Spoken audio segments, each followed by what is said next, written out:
الكيلو بقى ب90 جنيه. ده احنا لازم نجيبها ونعمل عليها حفلة كمان. هنخلي النص كيلو يبقى كيلو ونص، يبقى اقل حاجة وبكل حاجة موجودة في بيتنا. هنعمل منها احلى صينية النهاردة ان شاء الله، تكون عند حسن ظنكم وهتعجبكم جدا. هنجيب طاسة فيها شوية زيت، ومعايا كبد وقوانص زي الفل زي ما انتم شايفينها كده متقطعة كويس. واللي في الكسرولة التانية دي كبد وقوانص بس بتاعت بط، بس واخدة سلقة لان بتاع البط بتاخد سوا شوية عن بتاعت الفراخ. تمام. انما بتاع الفراخ زي ما انتم شايفينها كده متقطعة اهو زي الفل، تشهي كده لوحدها. هنزل فيها بزيت او سمنة بقى، وتكون سخنين جدا. معايا بقى 7 8 فصوص توم كده، وشوية بابريكا وكمون وملح وفلفل اسود، وقلبي بقى وعلى نار عالية ما تهديش النار لحد كده شغال. المهم هنحط البهارات بتاعتي وعصرة ليمونة او ممكن برتقانة، عصرة برتقانة، وقلبي كده بالمعلقة. على ما تقلبيش فيها كتير، وحاولي تعملي في حاجه تكون كبيره شويه. تمام. الكميه اللي انت عاوزاها بقى حطيها كيلو ونص اللي انت عاوزاه. هتبتدي تلون معايا كده وتكون زي الفل قدامكم كده. هقلبها كمان تقليبه، وكل ده على نار عاليه ما هدتش النار. انا هقول لكم تاني التوابل: كمون وملح وفلفل اسود وتوم وشويه بابريكا. وزودي بقى توابل اللي بتحبيها تاني وعاوزه تحطيها حطي.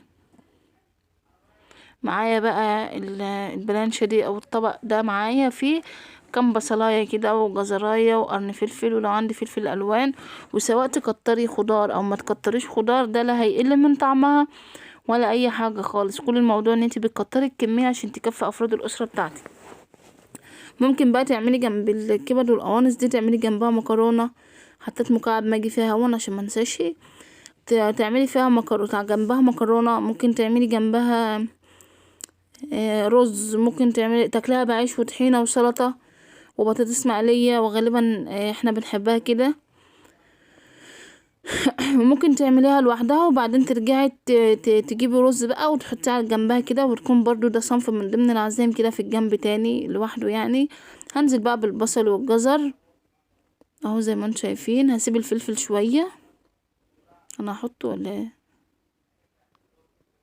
حطيته بس ساعات كنت بحب اسيبه لحد اخر دقيقة واحطه واقلب تقليبه واقوم جايه طافيه عليه. انا بقى اقلب تقليبه كده وهوطي عليها بقى واسيبها تسرد الميه البصل بتاعتها مع الخضار، بحيث ان الخضار اللي معايا ده يستوي كده لحد كده. تمام.